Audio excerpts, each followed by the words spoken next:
जमील फारूकी भी हमें ज्वाइन कर चुके हैं। जमील, बड़ा तहलका खेज ट्वीट किया आपने अब से कुछ लम्हे पहले, तकरीबन मेरा ख्याल है कि 10 मिनट हो गए आपने ये ट्वीट किया। ज़रा थोड़ी सी वजाहत कीजिए हमारे नाज़रीन कि आपने इस ट्वीट में क्या बात कही है और आपसे क्या कहा गया है।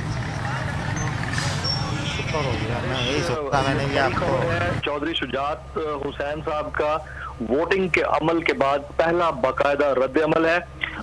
मेरी डायरेक्टली उनसे बात हुई है और उन्होंने ये कहा कि परवेज इलाही कल भी मेरा उम्मीदवार था, आज भी मेरा उम्मीदवार है, लेकिन वो पाकिस्तान तहरीक इंसाफ का उम्मीदवार नहीं हो सकता। मेरा उनसे ये सवाल था कि पाकिस्तान तहरीक इंसाफ के उम्मीदवार वो कैसे नहीं हो सकते हैं। तो उन्होंने कहा कि मेरे इदारों के साथ 30 साल पुराने ताल्लुकात हैं, उनके साथ क्लोज टाइज में हूँ। मैंने हमेशा और कोई भी वो शख्स जो इदारों के खिलाफ बोलता है या उसकी पार्टी के लोग बोलते हैं, मैं उनकी हिमायत नहीं कर सकता। ये चौधरी शुजात हुसैन साहब का पहला बाकायदा रद्द अमल है और मेरी डायरेक्टली उनसे बात हुई है। मैं किसी के जराये से नहीं कोट कर रहा, ना ही मुझे ये कहीं से इंफॉर्मेशन मिली है, मेरी बराह रास्त बात हुई है। तो वो जो गुमान कुछ देर पहले तक जिसके ऊपर हम स्टूडियोज में बैठ के डिस्कशन कर रहे थे कि there must be a pressure, and yes there was a pressure on Chaudhry Shujaat Hussain, there was a pressure on Asif Ali Zardari sahab, और उस प्रेशर का रिजल्ट ये निकला है कि चौधरी शुजात हुसैन ने अपने ही उम्मीदवार की हिमायत को तो डिनाई नहीं किया, लेकिन जिस पार्टी से के एलाई बन के वो हिमायत लेना चाह रहे थे उससे उन्होंने हाथ पीछे खींच लिया है। तो मेरे ख्याल में this is a wake up call for Pakistan Tehreek Insaf to understand कि इस वक्त कौन उनके साथ है और कौन उनके खिलाफ है और प्रेशर किन किन हलकों से किन किन लोगों के ऊपर आ रहा है। तो चौधरी शुजात हुसैन साहब ने नेक ऑफ द आर इस तरह का बयान देकर ये बात जाहिर कर दी है कि वो पाकिस्तान तहरीक इंसाफ के साथ जब तक इदारों की शख्सियात या इदारों से मुताल्लिक वो बात करते रहेंगे, उनकी पार्टी में नारेबाजी होती रहेगी, ये इत्तेहाद फिर तो शुरू से ही नहीं होना चाहिए था। क्या ये नजरिया अभी हुआ है चौधरी शुजात का या फिर ये पहले से था, वरना तो फिर इत्तेहाद ही ना बनता। देखिए, चौधरी शुजात हुसैन और इनका तो पॉइंट ऑफ व्यू जरा डिफरेंट था परवेज इलाही साहब और मुनस्सिर इलाही साहब से, और इत्तेहाद तो अपनी जगह पर था, लेकिन ये बाकायदा डायरेक्ट हैमर किया गया है गर्दन के ऊपर पाकिस्तान तहरीक इंसाफ की बैकबोन के ऊपर। उनको दिखाया गया है कि हमारी लॉयल्टी आपके साथ नहीं है, हमारी लॉयल्टी उनके साथ है जिनके साथ होनी चाहिए। तो इस बात का इदराक पीटीआई को भी अब हो जाना चाहिए कि उनकी अपनी जाफर या मीर सादिक कौन है। जमील साहब, एक बार फिर से आपकी जानिब आना चाहेंगे। जमील, आप क्या समझते हैं, परवेज इलाही साहब कजन हैं चौधरी शुजात साहब के। कल जब ये मुलाकातें हो रही थी तो एक वक्त ऐसा भी आया जब परवेज इलाही भी वहां पर मौजूद थे, लेकिन उन्होंने जरदारी साहब से बात करने से, मुलाकात करने से इनकार कर दिया था। लेकिन अब सवाल यहां पर यह पैदा होता है कि जितना भी प्रेशर हो उसको रिलीव करने के लिए परवेज इलाही तो वहां पर मौजूद थे, क्या उन्होंने कन्विंस नहीं किया या कर नहीं पाए चौधरी शुजात को? देखिए, ब्रोकर अपने हिसाब से रेट लगा रहा होता है और जिसने बिकना होता है ना, वो अपने हिसाब से डिले कर रहा होता है। ये सिर्फ सियासत की बात नहीं है, आप नॉर्मल दुकान पे भी चले जाए ना, स्टॉक मार्केट में, वहां पर भी यही सिचुएशन चल रही होती है। तो ये तो सीटों की और पावर की और पोजीशन की गेम है। इसमें आप कैसे बेदखल कर सकते हैं चौधरी परवेज इलाही को चौधरी शुजात हुसैन से, मुनस्सिर इलाही को सालिक हुसैन से?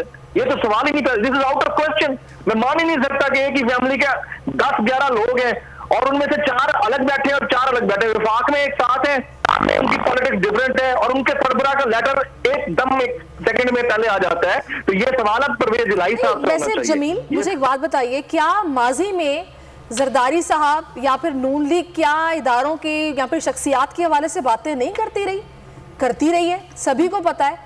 तो अभी इनसे मुलाकात करने के बाद ये कह देना कि भाई उम्मीदवार मेरा जो है वो परवेज इलाही है, लेकिन इस जमात का उम्मीदवार वो नहीं हो सकता, तो वो भाई आप सियासत में इत्तेहाद तो बनते रहते हैं, खत्म भी होते हैं, सियासी बयानात भी आते हैं, अपने मफाद की सियासत की जाती है। देखिए, इसमें एक चीज बड़ी क्लियर है, चाहे वो जरदारी साहब हो चाहे मियां नवाज शरीफ साहब हो, ये दोनों पार्टियां तो खुलकर बोलती रही हैं, लेकिन 2 पार्टियां हैं जिनके बारे में एक बात क्लियर है एंड डेड श्योर है।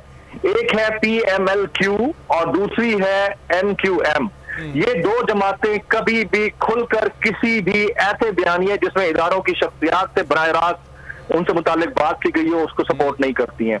आपको याद होगा मुशर्रफ साहब के दौर में साथ खड़े रहे। इवन शेख रशीद वो लोग हैं जो कभी भी स्टैंड नहीं लेते। ये तारीख में पहली दफा हम देख रहे थे कि शेख साहब ने खुलकर मेरे शो पर खुलकर कहा कि मैंने बाकायदा हेड ऑन ले लिया और मैं अपनी दोस्तियां खराब कर चुका हूं इमरान खान की वजह से। तो चौधरी शुजात हुसैन साहब बड़े सीनियर और सीजन्ड पॉलिटिशियन है और उन्होंने जाहिर है कि दरिया की स्ट्रीम के साथ चलना है, उसके मुखालिफ नहीं चलना है। और परवेज इलाही साहब का भी कैरेक्टर इस सारी सिचुएशन के अंदर शेडी है।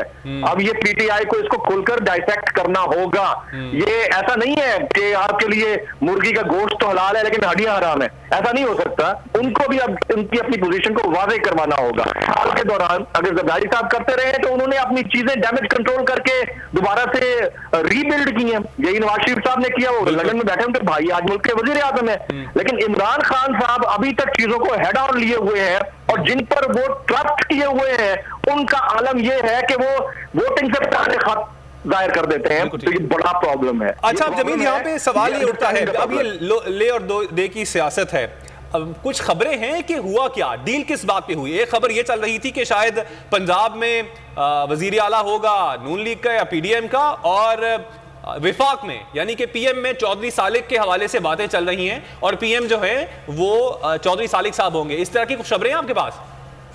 जी, मैं तकरीबन कोई शाम 4 बजे के करीब 4 ऑप्शन दे चुका था। उन 4 ऑप्शन में से किसी एक ऑप्शन के ऊपर एग्रीमेंट बहरहाल हुआ है, लेकिन सबसे बड़ा एग्रीमेंट है न्यूट्रियलिटी फैक्टर का। वो अगर वहां पर सेटिंग बेहतर हुई है तो कुछ भी ऑफर हो सकता है। Anything is possible. मुशर्रफ साहब के दौर में चौधरी शुजात हुसैन साहब, आपको याद होगा, निगरान वजीर आजम थे, तो पाकिस्तान के अंदर तो कुछ भी हो सकता है। और इसी तरह से परवेज इलाही साहब को भी कोई पोजीशन मिल सकती है। लेकिन this is a wake up call. और आज जिस तरह से प्रोटेस्ट हुए हैं अभी रजिस्ट्रार तो अब, लेकिन ये पीटीआई के कैंप के अंदर इस चीज के ऊपर बड़ा सीरियसनेस, यानी कि अब जो आगे आने वाले इलेक्शंस हैं उसमें पीटीआई की सोलो फ्लाइट देख रहे हैं फिर आप?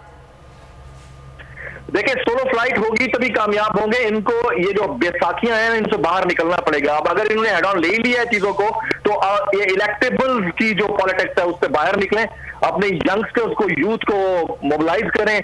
वोट इनका है, वोट ना होता तो 15 सीटें ना लेते, वोट बैंक ना होता तो इलेक्शन कमीशन के बारे में मशहूर है और खान साहब कहते हैं कि पार्टी बना हुआ उसके बावजूद 15 सीटें ले जाना बड़ी बात है। इलेक्शन में इनका यही बयानिया रहा और इसी तरह से पब्लिक मोबिलाइज हुई। अभी मैं F9 पार्क से होते हुए आया हूँ, कोई रशिया पब्लिक का ख्वातीन निकली, जबरदस्त है। बिल्कुल हम देख रहे हैं रोड्स पर लोग निकले हैं, पुरअमन तरीके से एहतजाज रिकॉर्ड करवा रहे हैं और मुख्तलिफ शहरों में ये सूरत हाल है। जमील, बहुत शुक्रिया आपका। सब्सक्राइब करें और बेल दबाएं ताकि कोई खबर रह न जाए।